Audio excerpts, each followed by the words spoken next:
So guys, this is me and my perspective on scalping and the TCG, just like my thoughts on it. And like, this isn't really, I know a lot of people are doing it for clout. I think right now, like I'm seeing a lot of random YouTube videos going up about like the frosted caribou video.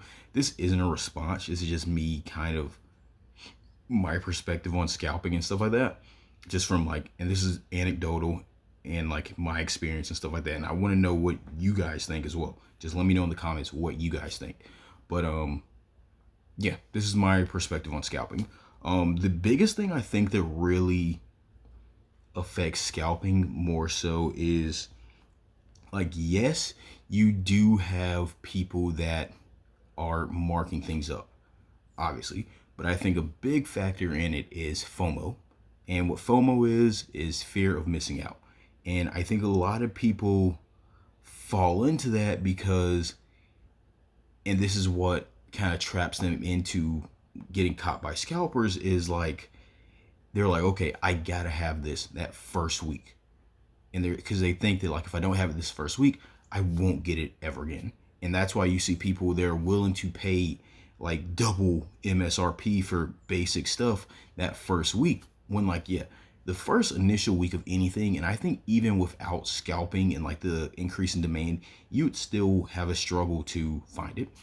But I think so many people are willing to immediately jump onto product because they're afraid that if they don't get this first week, then they'll miss out forever, which I honestly think isn't the case. Because, and I mean, like I said, this is anecdotal, this is from my experience. Like, yeah, for me, that first week finding Shining Fates was tough. But now, I mean, if you know me in the face group, I find Shining Fates all the time. I mean, yeah, because of the demand, you would actually have to put in a little more legwork. Like, if you're thinking that you're going to just be able to walk into a big box store anywhere and immediately find stuff at MSRP, you are honestly fooling yourself. That's not going to happen again for a long time. But if you're willing to like try and like hit restocks and you're trying to like track stuff down and stuff like that, and like for me, what helped me out is I was able to find a Discord group locally, and like we all network with each other, and like it makes it easier. We all like everybody covers like, it's not like a something covert. Like if somebody comes across a restock somewhere, they'll send a Discord like, hey, here's a restock here. Or if like they know that somebody can't make it, we'll be like, hey, I'll buy a bunch of the stuff and we'll just meet up. I give it to you at cost, like no markup or anything, just at cost. And I've done that for several people. Like I got the shiny Zard for Shining Fates like that first day I got stuff. And I mean now, I mean I still hit restocks in case I find like older stuff or like and stuff like that. So what I'll do is I'll buy a bunch, and like I know there's people locally, and I know there's people that I know from like in other states are having a hard time finding cards. I'll send it to them at no cost. If I have to ship it, they just pay for shipping plus the cards. I don't take anything off the top. I don't ask for anything off the top extra. But and I mean, people can probably hear that and they'll be like, well, you're removing product from other people. And I do see that to a degree. But the thing is, if you're taking a lot of product and you know that what you're doing it is with good intentions, then I think it's okay. Because honestly, it's at the point where product does not stay longer than probably like a few hours after a restock, sometimes less than an hour, because everybody knows the restock's there and it's all cleared out. Most of the people there are going to be, I wouldn't be saying most of the people there are going to be trying to scalp, because honestly, I mean, and this again is from my perspective, a lot of the people that I know that actually do scalp, they avoid Pokemon right now. Because with Shining Fates, I mean, you saw the ETBs were going for like 120 that first week. Now it's dropped down to like 70 is like the resale value. Like, yeah, some places are charging more, but I mean, if you're willing to look, you can find it for $70, $75 easy. And I mean, I'm not exaggerating, easy. I mean, it got to the point where I would come in on restocks and people would avoid Shining Fates because they couldn't resell it. And I mean, I didn't want Shining Fates. I mean, I had plenty of times where like there's like 5 ETBs in front of me, and I'm like, yo, and I see people coming in, I'll put in my bag, and I see people that don't look like scalpers, or they're like, yeah, man, I'm just trying to find some Shining Fates. I'm like, hey, take this. I'd rather give it to you before some scalper comes and like then nobody can have it. And like that's a part of the problem because some of the scalpers before they were hoarding stuff. And like I talked to a scalper, I think it was like 2 weeks ago at a Walmart restock. He had 18 Shining Fates ETBs that he couldn't get rid of. And you gotta remember also these scalpers, they're not gonna try to get rid of the stuff at MSRP because they've invested time and gas into getting all these, and now they've amassed so much. And that's happening with a lot of stuff. Like I don't think people realize that like a lot of people are sitting on a lot of product too, which is a big problem. And I mean, once these people that are trying to hoard this stuff for the purposes of like reselling can't offload it quick enough, I mean, offload it, they'll eventually start, you'll see waves of resellers sending stuff back out there, which is going to be a good thing for everybody. So I mean, that's why it's a good thing to check like marketplace and offer up and stuff like that for good deals, because a lot of these scalpers are probably going to start offloading stuff. Like the money for them is really in sports. For something like an NFL optic for like $50, you can put it on eBay marketplace for 150 easy. That is like the bare minimum you will get. Pokemon, unless it's like Hidden Fates, something that's like $40, the most you might get is like 100. And if you, I mean, if you want to wait more time, you can get more. But I mean, yeah, you're for a for a 50 MSRP product, you're probably gonna get 100. And that's only for like, I'm referring to like modern stuff like Vivid Voltage, Champion Path, stuff like that. I mean, obviously stuff like X, Y, and Hidden Fates, you'll get more than $100. But I'm speaking on modern stuff that's coming out, still being regularly reprinted. So I know I'm kind of went on a tangent, but what I'm trying to say is basically don't get suckered into buying stuff immediately. Wait. And if you see older product that you might not have that set for, buy it. There's nothing wrong with that. Like I come in like I think a lot of people, they want what's new and they pass up the older stuff. Like I went to Walmart, which is like notoriously bad, at least in my area. Notoriously, those are bad for restocks. But then because so many people, they get fixated on the newest thing, they miss over some old stuff. Like I found a Crimson Invasion, well, a buddy of mine found, and this is one of the good things about having good communities. A buddy of mine found Crimson Invasion ETB at Walmart. There's a stack of them for $30. People pass it up because it's not the new thing. But this is an old ETB that's not really in print anymore, and it's $30 at Walmart instead of 40. He hooked me up with one of them. I gave him just the money. I gave him $5 extra because he met me at another store and he gave me the ETB. And like a lot of people don't realize that. Like I've gone into Walmart's also, and there's a stack of Vivid Voltage, Darkness Ablaze, like booster packs, and people avoid them because they want the newest set that's out. And like what ends up happening is like you do have these idiot scalpers who come through, they see what was left over that nobody wants, and then they buy it and then they put it on marketplace and they sell it for $10 MSRP. And these are the people you see a lot of times get posted on like social media. It's like the bad scalpers. But no, this is a lot of product that people passed up. Like my local Walmart, and I mean like I said, anecdotal, my local Walmart, Sun and Moon boxes have been there for about 4 days. That's a long time for Pokemon cards to sit on a shelf. That's a long time because people are passing it up because they're looking at it because they want the new product, or it's the resellers that know that they cannot resell. So a lot of times you gotta realize like it's not always the scalpers who are immediately taking everything. Like that's not always the case because like I said, most scalpers want sports. Scalpers that are actually intelligent and like they're wanting to quickly flip and get their money back, they're only taking Pokemon that first week of release, or unless it's like an older vintage product. If it's something that's after 2 weeks, it's not happening. They're not trying to take it.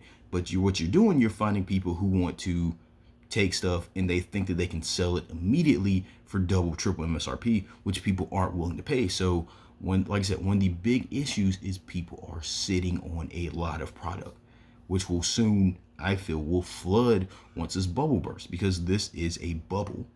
This is purely a bubble. Like, yeah, COVID plus short supply has definitely inflated things, but this is a bubble, and it's also a lot of people. And I'm not trying to, I guess, victim blame, but a lot of people gotta realize that, like, if you don't want to pay, if the best way to defeat scalpers is to not pay prices. Like, yes, somebody else will buy it and stuff like that, but as a consumer, you have to be a responsible consumer and you have to do your due diligence. If you really want this product enough, like, try to network with people. Like, if you go into a Walmart and if there's two of y'all, like, and you guys are both like, yeah, man, I can never find anything. Exchange numbers, talk to each other. Like, I mean, I've met so many people now when I go to like Walmart or Target or anywhere they're looking for cards. If I see them and I don't get that vibe that they were there wanting to buy out everything, I'm like, hey, there's this Discord I'm in. Join it. We exchange information if we find stuff on the shelves and we help each other out. That's what you need to do. Too many people, I feel, they get embarrassed to like reach out to somebody. Like, I've met some pretty cool people from like doing this. Like, that we talk in our Discord chats for a while. Like, we sat up waiting for a restock at Walmart for like 5 hours the other day. And like, it wasn't awkward. Everybody got along because we're all in that same mindset of like, we're trying to help each other out. We're sitting there talking about anime, stocks, all kinds of stuff like that. So definitely reach out, because a lot of the people that I see who are really upset about like scalping and not be able to find product, they don't communicate with others. And I'm not saying like, yeah, that'll be the perfect way to actually find cards, but you have to actually, the way things are now, put yourself out there to actually communicate with people, network with people. I mean, yeah, if you have to pay maybe like, I think a reasonable thing to pay over MSRP is maybe like 10-15%, maybe. I mean, I think that's fine. If you have to pay that for something, I think that's fine. But don't immediately, oh my God, I can't find it, and it's like the first day a product comes out, pay double. Wait. Look up online retailers. Just wait. Don't immediately buy everything that you see on the shelves. But like, it's not hard to find cards as long as you're willing to look for it. And I know a lot of people are saying like YouTubers are a big part to blame, and I do agree, because what you're seeing now, and like you're seeing a lot of YouTube content when it comes to the TCG, it's revolving around money. They're saying like, what are the 10 most valuable cards? What should you invest in these cards? And the reason why I think a lot of them attack the Frosted Caribou video is because she kind of devalued their whole game plan. These people would not be posting these videos if it weren't for money. Realistically, ask some of them to demonetize their videos. I bet you they wouldn't.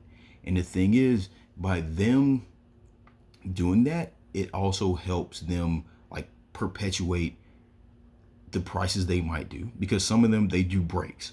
They do breaks where a pack is $15 that they got for like $4, or like some of them are like distributors. They get these packs for probably maybe like less than $3, and then they're doing breaks for $10-15, which is crazy to me. But yeah, I mean, it's crazy how the reception of this whole scalper community is. Oh, another thing, and some people might not like what I'm about to say, but another way, if you really want to combat scalpers, if you do run into some that take the Pokemon in your area, buy sports. Buy NFL and NBA cards if you see them.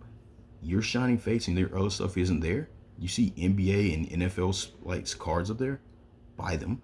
Look up what people are selling them for on StockX, which is most likely going to be double or triple MSRP.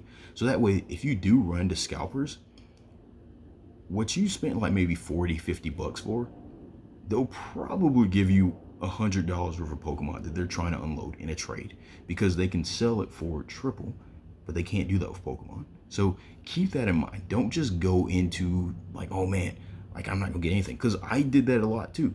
I passed up a lot of sports. I'm like, yo, it's either Pokemon or bust. And then I realized like, yeah, sports, I can get some decent stuff. Like I got Hidden Fate's market price is like 150 right now, 120, 150 range.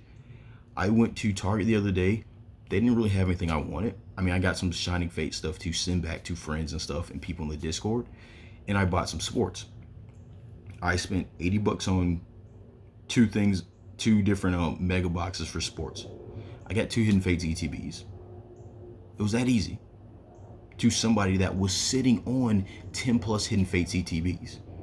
And that's what I'm saying, like when I say it's an easy way, because they're willing to trade because this is what really makes them money, not Pokemon. So that's another way to be a smart consumer and combat the scalpers. That's really all I had to say. Let me know what you think in the comments.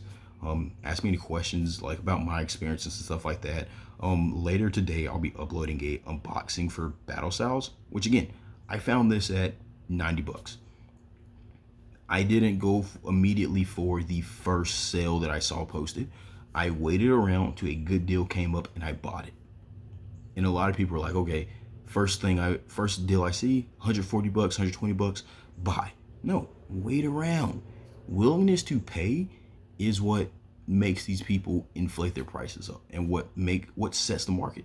But again, that's all I gotta say. Let me know your experience with scalpers in the comments. Let me know how hard your area is to find cards. And also, in the comments, if you're having a hard time finding cards, I mean, feel free to say your state and be like, hey, can anybody give me some intel on the restocks and stuff like that? And that'll really help you guys out. But that's what I say. Have a good day, and have a good day again.